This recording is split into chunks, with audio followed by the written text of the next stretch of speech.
we will always have enough cash around.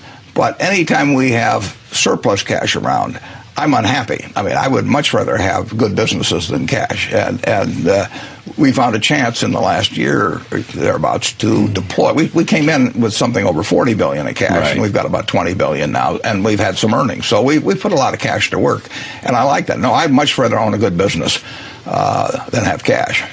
And it is a hedge against the dollar?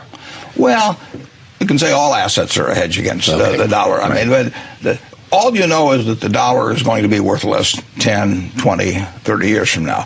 I say worth less, not worthless. Right.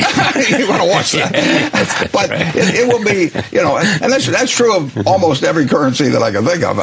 The question is how much it depreciates in value. But cash is not a place that. Now, why is that?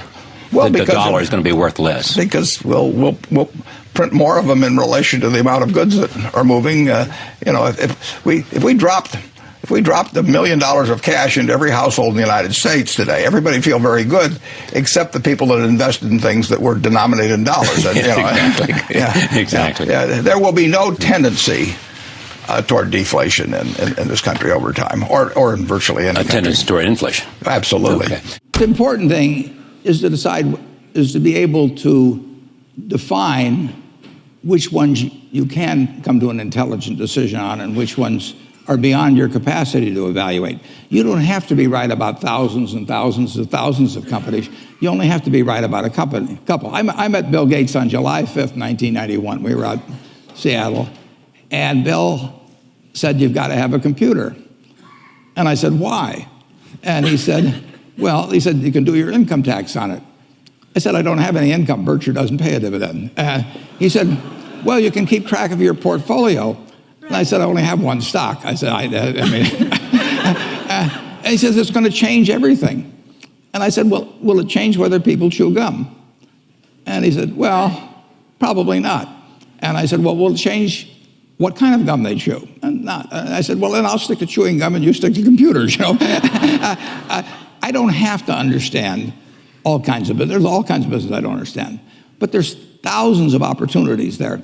I did understand the Bank of America, you know, and I'll be able. I'm able to do that.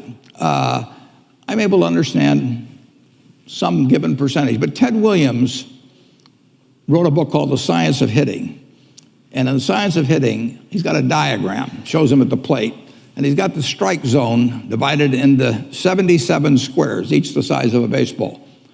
And he says, if I only swing at pitches in my sweet zone, which he shows there, and he has what his batting average would be, which is 400. If he had to swing at low outside pitches, but still in the strike zone, his average would be 230. He said the most important thing in hitting is waiting for the right pitch. Now, he was at a disadvantage because if the count was 0-2 or 1-2 or so on, even if that ball was down where he was only going to bat 230, he had to swing at it. In investing, there's no called strikes. People can throw Microsoft at me and, you know, you name it, any stock, General Motors, and I don't have to swing.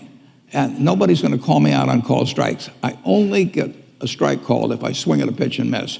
So I can wait there and look at thousands of companies day after day, and only when I see something I understand and when I like the price at which it's selling, then if I swing, if I hit it, fine. If I miss it, it's a strike.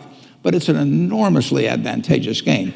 And it's a terrible mistake to think you have to have an opinion on everything. You only have to have an opinion on a few things. In fact, I've told students, if when they got out of school, they got a punch card with 20 punches on it, and that's all the investment decisions they got to make in their entire life, they would get very rich because they would think very hard about each one. And you don't need 20 right decisions to get very rich. You know, 4 or 5 will probably do it over time. So I don't worry too much about the things I don't understand. If you understand some of these businesses that are coming along and can spot things on, if you can spot on Amazon, for example, I mean, it's a tremendous accomplishment what Jeff Bezos has done. And I tip my hat to him. He's a wonderful businessman. He's a good guy, too. But could I have anticipated that he would be the success and 10 others wouldn't be? I'm not good enough to do that. But fortunately, I don't have to. You know, I don't have to form an opinion on Amazon. And I did form an opinion on the Bank of America, and I form an opinion on Coca-Cola. I mean, Coca-Cola's been around since 1886. There's 1.8 billion 8-ounce servings of Coca-Cola products sold every day. Now, if you take 1 penny and get 1 penny extra, that's $18 million a day. And 18 million times 365 is 7 billion, 3 less 730 billion, or $6,570,000,000. So annually, $6,570,000,000 from 1 penny. Do you think Coca-Cola is worth a penny more than, Joe's Cola? I think so. So, and I've got about 127 years of history that would indicate it. So those are the kind of decisions I like to make. And you may have an entirely different field of expertise than I would have, and probably much more up to date in terms of the kind of businesses that we're seeing evolve. And you can get very rich if you just understand a few of them and understand their future. The real test of whether you would like it as an investment is whether you would be happy if it never got quoted again, and just in terms of what the asset did for you. But that doesn't, I will say this about gold. If you took all of the gold in the world, it would roughly make a cube 67 feet on a side. So if you took all the gold in the world, we could have a cube that went down there 67 feet, 67 feet high, and that would be the whole thing. Now, for that same cube of gold, it would be worth, at today's market prices, about $7 trillion. That's probably about a third of the value of all the stocks in the United States. So you could have a choice of owning a third of all the stocks in the United States, or you could have a choice of owning that little block of gold, which can't do anything but kind of shine there and make you feel like Midas or Croesus or something of the sort. Now, for $7 trillion, there are roughly 1 billion acres of farmland in the United States. They're valued at about $2.5 trillion. It's about half the continental United States is farmland. You could have all of the farmland in the United States. You could have about 7 Exxon Mobils, and you could have $1 trillion of walking around money.